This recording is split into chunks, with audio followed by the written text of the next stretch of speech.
that Michael starts to get nervous about the fact that he moved the car, that he handled some money after the homicide occurred. I'm sure he got nervous about only moving the car and the money, not shooting him. The trial for the 4 men who killed X has officially started, and it comes with new footage of X in the bank getting money out and details about the day of the murder. Michael Boatwright, Trayvon Newsome, and Dedrick Williams all seen going into court today dressed up, and the 3 men are shown smiling, which is very triggering to me. And if you're wondering why it's only 3 minutes, because the 4th guy is snitching. That's why he's not there. He's going to testify against the other 3 men. But damn, seeing these 3 guys smiling in this courtroom is infuriating to me. So here's the new footage of X in the bank waiting to go up and get his money. He walks up and he asks for $250,000.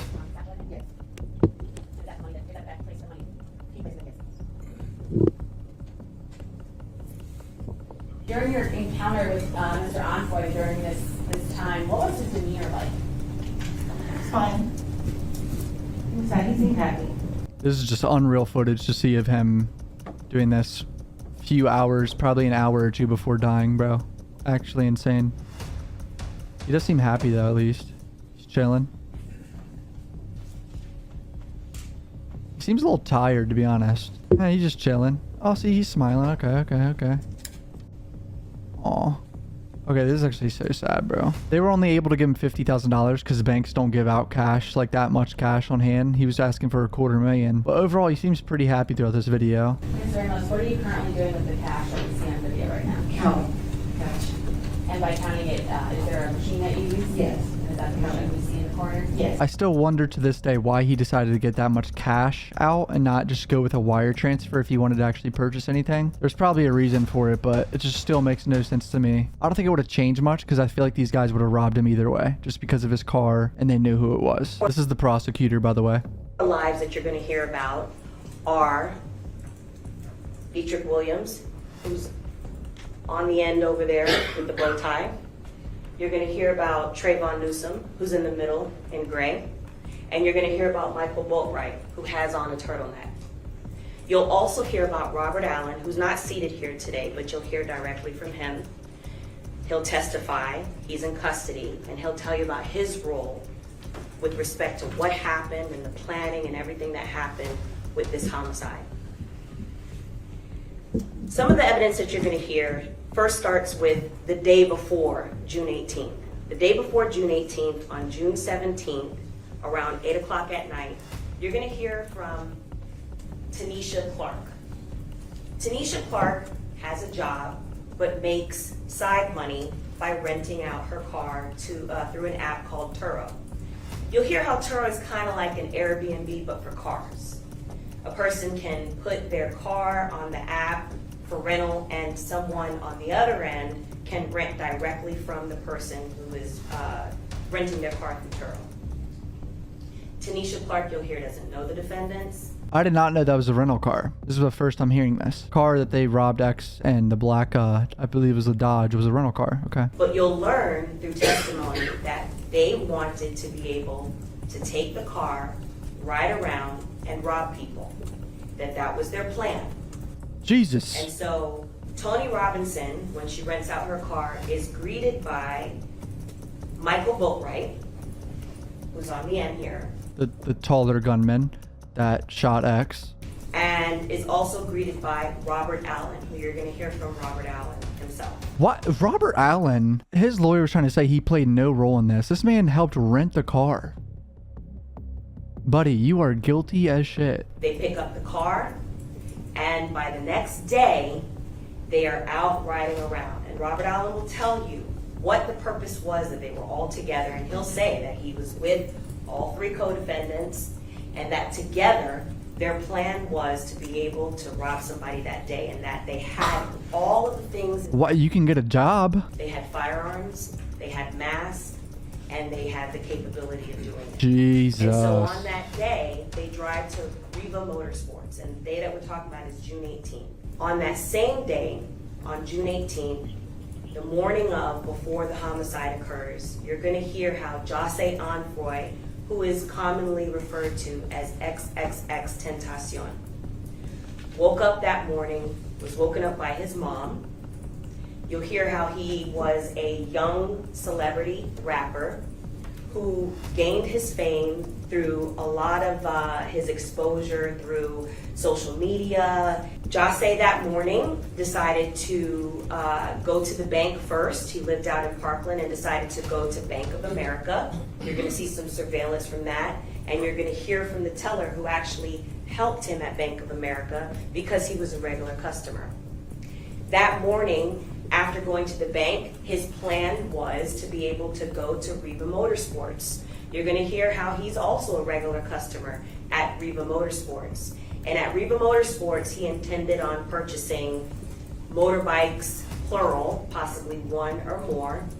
And at that same time that Jose and Mr. Kerr are at Reba Motorsports, you'll hear how the 4 co-defendants in this case, the 3 of whom are on trial, traveled in the Dodge Journey to the same Reba Motorsports.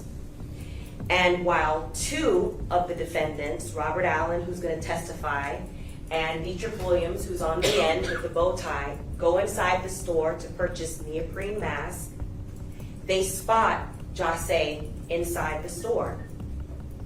And this is all captured on surveillance, so you'll be able to see this for yourself. These 2 fools went in there to buy masks and caught on camera scoping shit out and saw X. And so when they spot Jose, who has the blue hair and he has a very expensive gold necklace on and his Louis Vuitton satchel, they immediately, Robert Allen and Dietrich Williams, start communicating to the 2 co-defendants, Trayvon Newsom and Michael Boatwright, who are still in the Dodge Journey waiting for them to come back to the car. And it's the communication, I'm not giving you exact words, but something to the effect of that they spot the victim who's inside Reba Motorsports. And they are automatically spotting the fact that he's a celebrity. So they recognized him and told the 2 gunmen outside in the car. The fact that Robert Allen's lawyer said he had no part in this is insane. The 4 co-defendants in the car, Dietrich Williams, who's driving, by the way, go across the street and back in their car and lie in wait for several minutes for the victim to come out. They're able to easily spot his car because there's no other car like it in the parking lot. And you'll hear how they lie in wait for the victim to come out to exit the only exit of that parking lot. You'll hear also, more importantly, what the conversation is in the car as they get ready to rob. I want to the hear victim. that. Michael Boatwright puts on his mask. Trayvon Newsom also puts on a mask. They have hoodies. They arm themselves with firearms. Michael Boatwright gets a firearm. You'll hear how also Trayvon Newsom gets a firearm. Amongst the 4 of them, they decide who's going to jump out. You'll also get to see the differences between the 4 because you'll note that it's very important, the physical differences between the 4. Yeah. Michael Boatwright is the tallest. Yeah, literally. Michael Boatwright's the tall one. Trayvon's like the skinny, normal size, shorter one. And then there's 2 fat guys. It's pretty obvious who's who. Skinniest out of the 4. Trayvon Newsom is next as far as the height. And there's a big height difference between Michael Boatwright, Trayvon Newsom, and Dietrich Williams, who's the shortest and stocky build. You'll also be able to see that day, Dietrich Williams has tattoos. His nickname is actually Tattoo Chucky.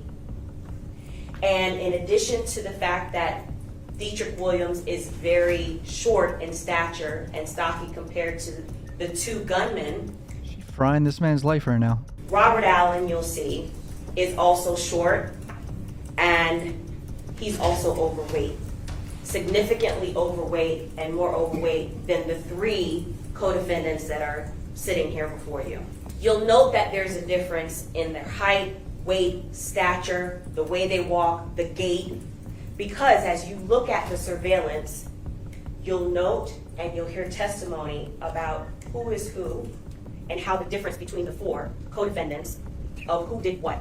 And so when there comes a point when you're looking at the surveillance and you see 2 tall gunmen jump out of the vehicle, you'll be able to note, I submit to you, that Trayvon Newsom is one of the gunmen and that Michael Boatwright is the other gunman.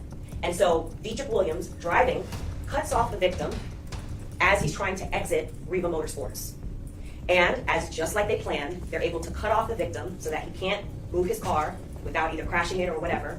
And the two gunmen jump out and immediately put guns in the victim's face and in Leonard Kerr's face. You'll hear testimony about how Leonard Kerr was able to hear what the gunmen were saying to the victim.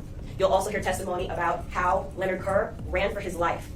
Jose is there, unarmed, in the driver's seat, surprised by the two gunmen in this case. You'll hear how they start struggling with him, and that both of the gunmen at one point are trying to get his property from him. They're able to wrestle away from him the satchel that had the $50,000 in cash. And without any provocation, without any type of weapons or anything being used by the victim, you'll hear how Michael Boatwright fires several times, killing the victim at close range. You'll also be able to see the surveillance that shows this. Immediately after the homicide, when they leave the victim there to die, the four of them leave the scene, and then they divvy up the spoils of their robbery. You'll hear how the $50,000 is allocated between them, directed by Dietrich Williams. Who's going to get what amount of who's going to get what based on their participation. You'll also hear how immediately after the homicide, in addition to divvying up the spoils of the robbery, they then go on social media and start bragging about how they have all this influx of cash.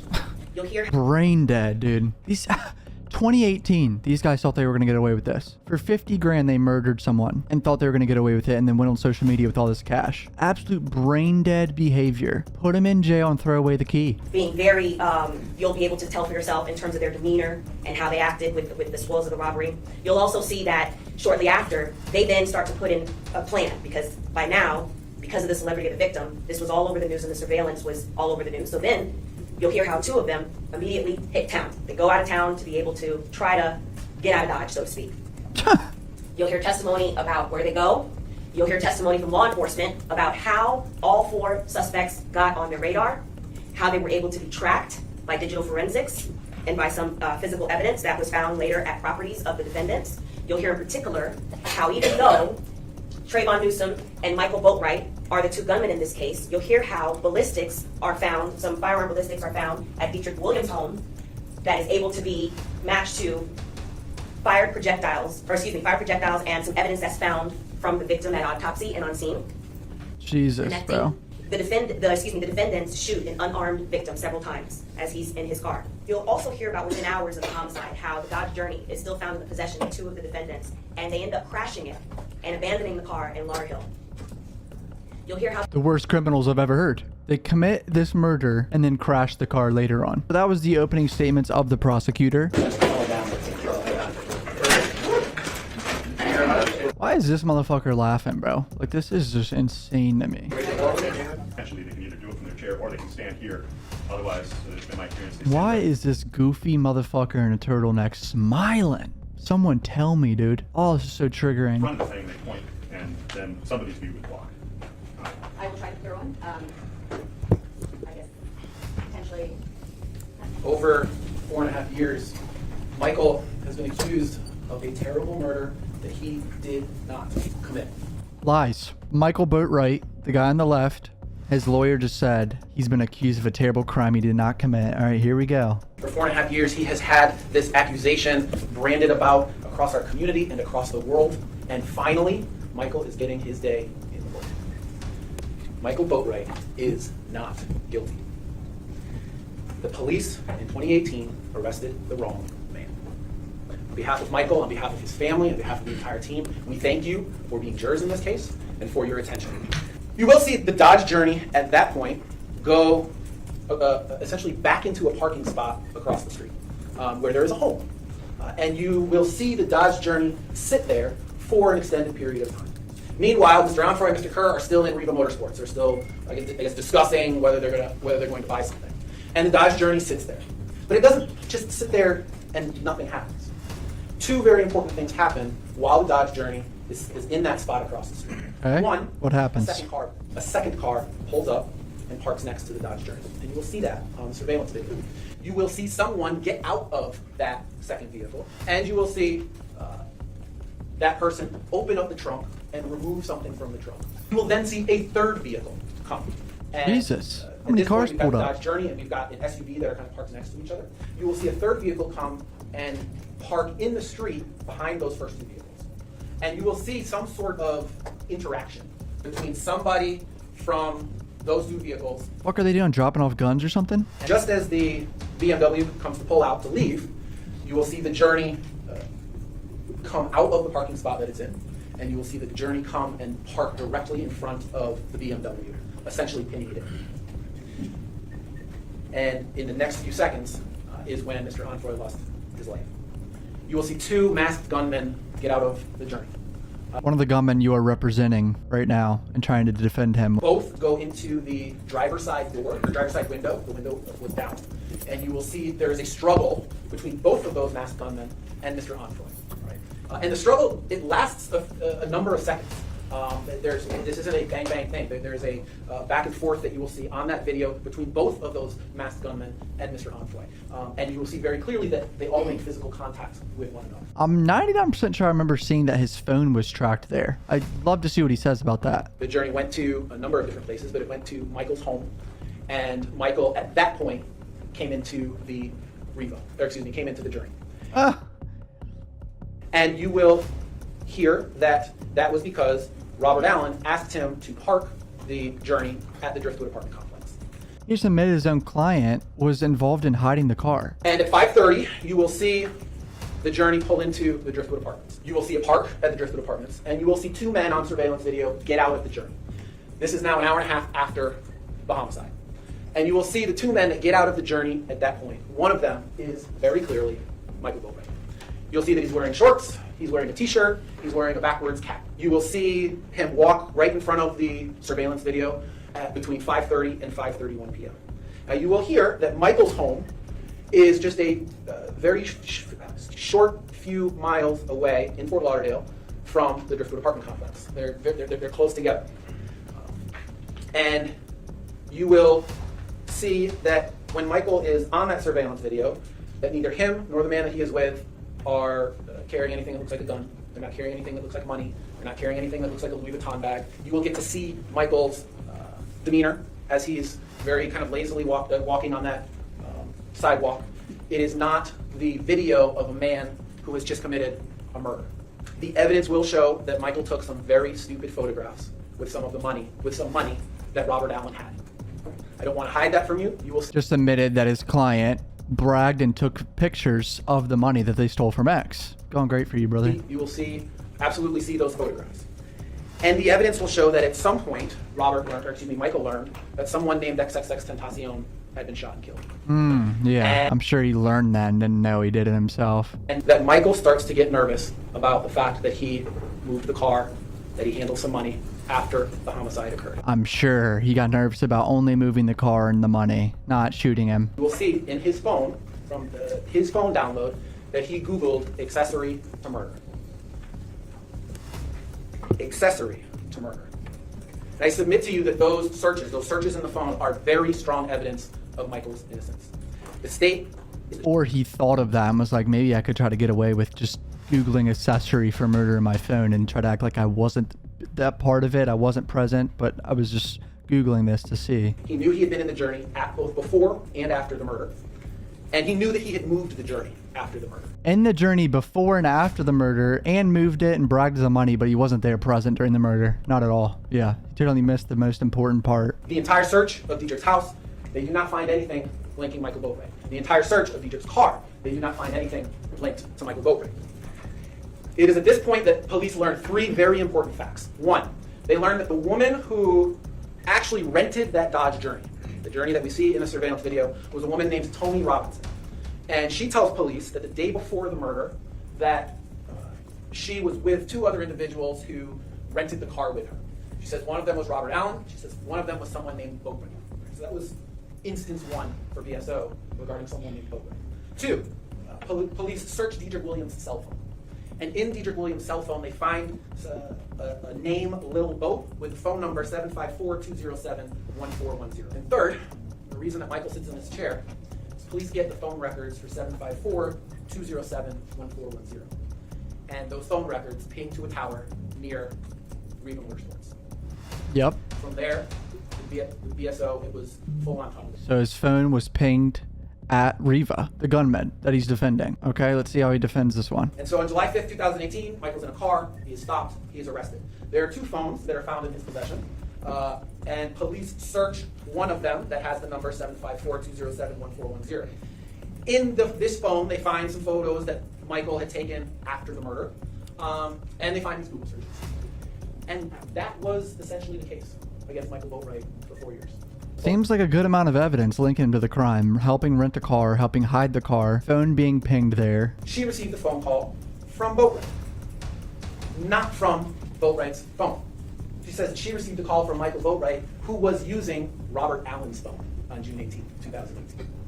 And you will see evidence in that phone that a number of other men have used that phone before. That this was a phone that was used by multiple people in Michael's community, that it was not just Michael's phone.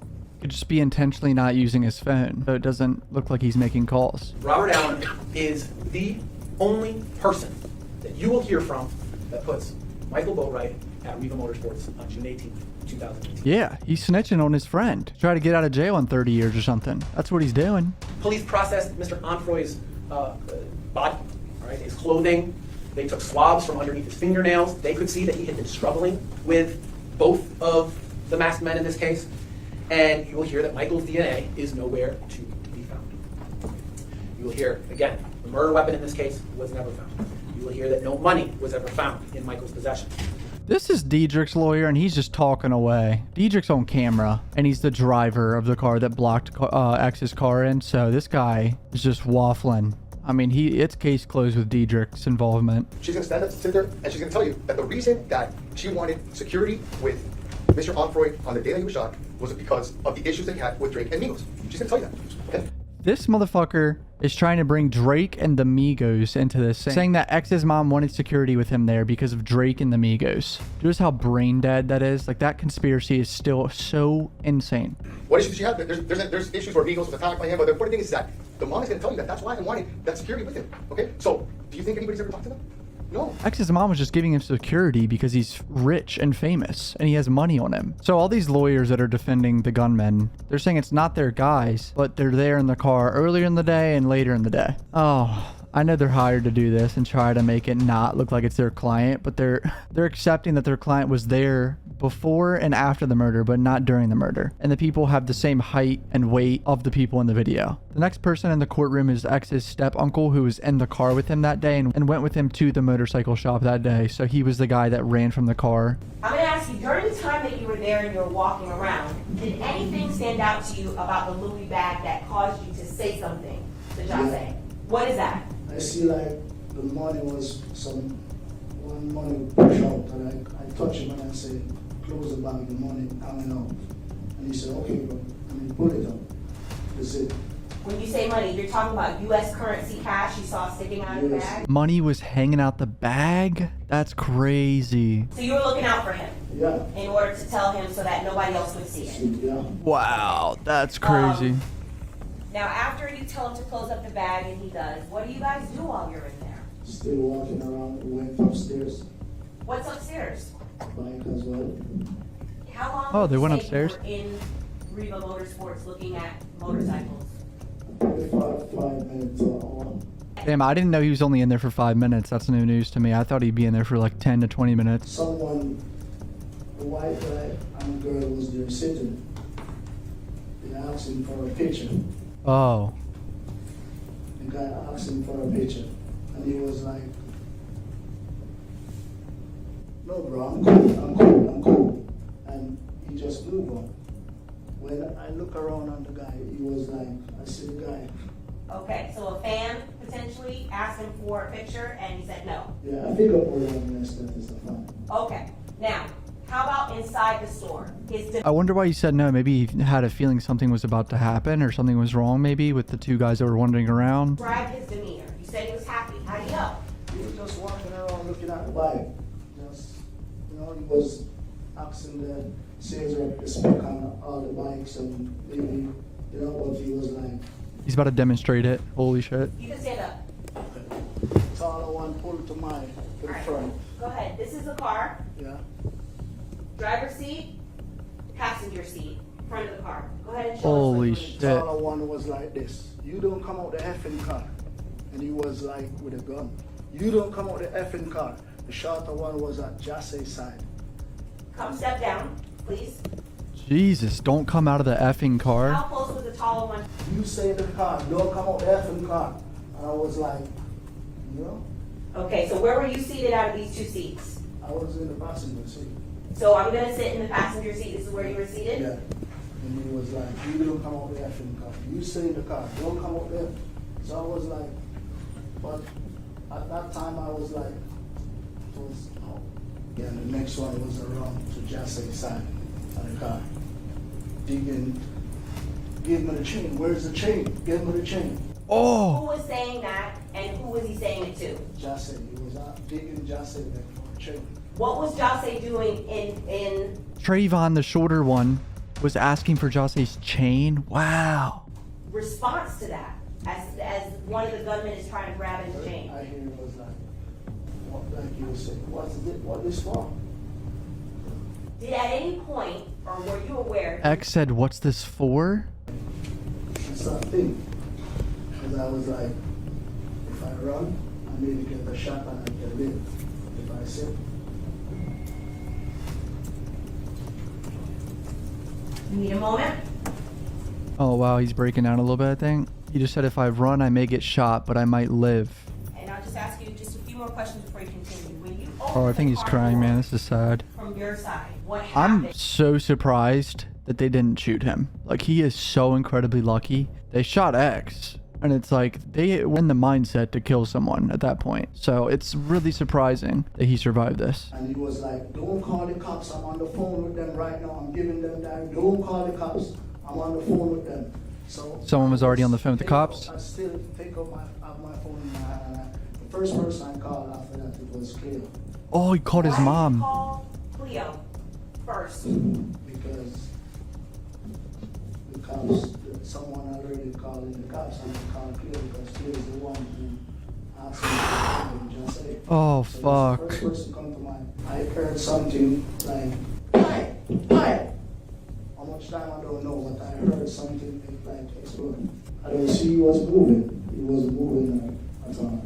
And that's pretty much it. It was opening statements of both sides. This is about to get pretty interesting here, boys. I'm going to start making videos on this. Any more updates come. And I truly believe it's these three guys. And I'm sure there's going to be a lot of evidence that proves that. Yeah, this is Justice for X finally coming. If you're new to my channel, subscribe, comment, Twitter, Instagram. Fucking love you, boys. Peace out.